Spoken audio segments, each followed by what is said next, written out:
I'd like to hear your perspective on where this is going. And with all 4 officers charged now, does that mean we get a night of quiet and no arson and looting and rioting?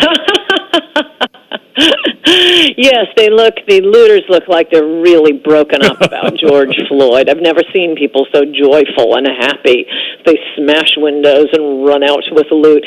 Incidentally, yes. I don't know if you saw the story on Breitbart about how the Minneapolis School Board, which is huge, that's where most of the students are in the entire state. They have just voted to disassociate themselves from the police. The police what does that mean? Well, things like police used to come and give training sessions to kids on how to stay away from danger, how to keep yourself safe. How not to get arrested? Maybe show the Chris Rock video or something. It's always I mean, this is stupid. No, but also don't take candy from strangers. It's also just basic safety advice, and also patrolling the schools. I happen to notice that the president of the Minneapolis School Board also had the last name Ellis. Who is that, you ask? Yes, it's Keith Ellis's ex-wife. They're in the process of getting a divorce, so this is a whole family affair in wrecking Minnesota. No, the reason I say I'm not really following the point of these protests besides the fact that it seems to be just a major looting, rioting, breaking stuff, trying to destroy the country opportunity.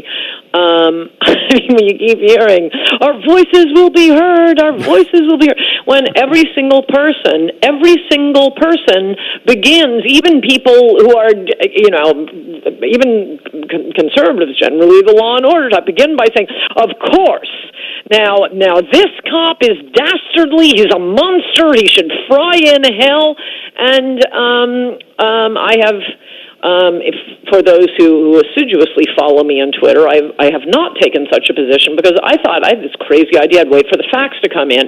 And the reason I think that's particularly valuable in a case that the media leaps on as an opportunity to start wailing about white privilege and black bodies and more racial demagoguery is, well, there are a couple of facts that the media about this case that the media has quite clearly attempted to obscure from the public. Yes. One is the autopsy report. I'm sure your audience knows it, so I'll just say it quickly. George Floyd did not die of strangulation, according to the medical examiner, and this is in the murder complaint against Officer Chauvin. Died of a heart attack, had fentanyl in his blood, had recently used methamphetamine, had a heart condition and hypertension. So this would have been a COVID-19 death 2 weeks ago.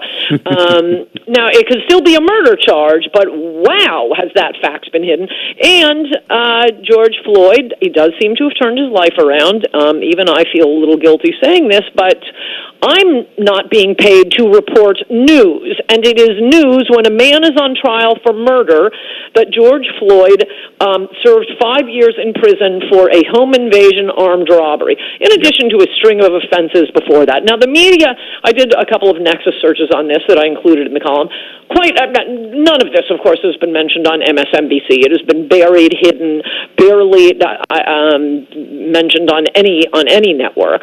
But the main thing is a case I wrote about at some length in my book, Mugged, the Rodney King beating, where the media deliberately edited the videotape it presented to America and played over and over and over again for a year until the officers were finally put on trial.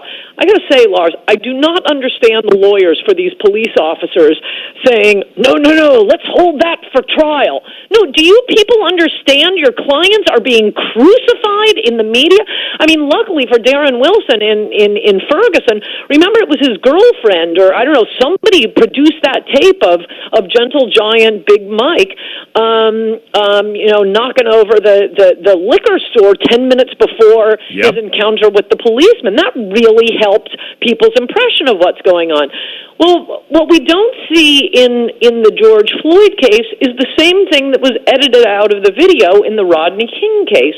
The media edited the 13 seconds before, that was, for your younger listeners, the tape showed 3 cops standing around a black man on the ground, and when he'd move, they'd whack him, whack a leg, whack an arm. He'd push himself up, they'd whack him on the head. In all, they hit him about 50 times. It looked, if that's all you saw, very brutal. Well, then at trial, we find that we get more details. Rodney King had led them on a high-speed chase for 8 miles through residential neighborhoods, 85 miles an hour in residential neighborhoods, up to 115 miles an hour on the highway.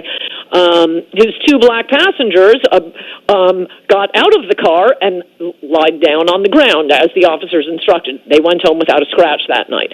Rodney King, very drunk, appeared to be on angel dust, behaved like a madman. He was leaping around, waving at the police helicopter, crouching, laughing, talking to himself. So everyone, including his passengers, thought he was on angel dust. The officers tried one maneuver after another, and the supervising officer, by the way, as soon as he came on the scene, he told the officers to back away and holster their guns because he did not want a fatal encounter.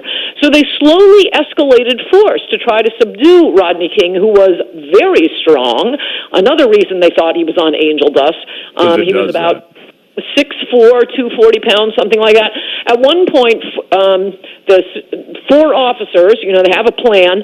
They run at Rodney King. Each one is going to grab a limb, a leg, an arm. They run at him. He tosses them off his back like they're rag dolls. They're totally freaked out.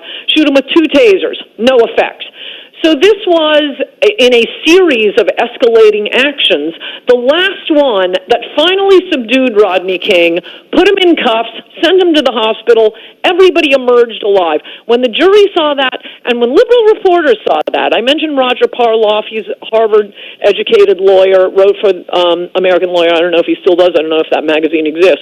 But he wrote about the trial, as did Lou Cannon for the Washington Post, gently explaining to the world that yes, of course the officers were acquitted. One thing Parloff, I remember he said in his column, "I'm afraid to write this column because of the way I'm going to be denounced."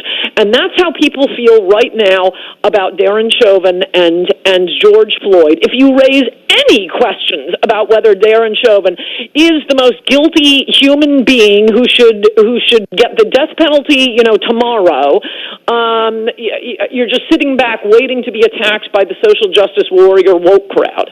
Well, there are 2 other items that I wanted to throw at you. One is the 2 work together. Now, if you hear about 2 people who work together and then there's a fatal encounter, you say, maybe there was something wrong with what was going on when they worked together. We don't know whether they work closely together, off-duty security. Not clear. The owner of the restaurant, they worked at the same restaurant. The owner of the restaurant, they were bouncers.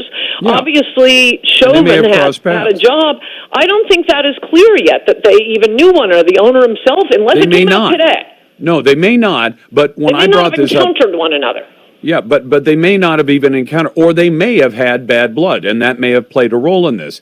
I'd also like to know, is there any more body cam video? Because if there is, and it turns out later that Minneapolis PD held back something that was either exculpatory or incriminating, then there's going to be hell to pay one way or the other. But I've said... There absolutely is body camera footage, and it's not... they're not required to show it to the public, but I think they ought to. See, as a public record, they should have to show it. But I'll bet Minnesota has a fairly decent Public Records Act. I know what their rule is. That's been one of their problems with body cams, is once it becomes a public record, then you can't say, well, we're not going to show it to you. They'll put it under ongoing investigation. But frankly, Seattle had a police shooting just a couple of weeks ago, and they showed the body cam video, and everybody saw that it was a completely justified shooting. I certainly read Ann Coulter's column. It's a very good one today. Ann, thanks so very much.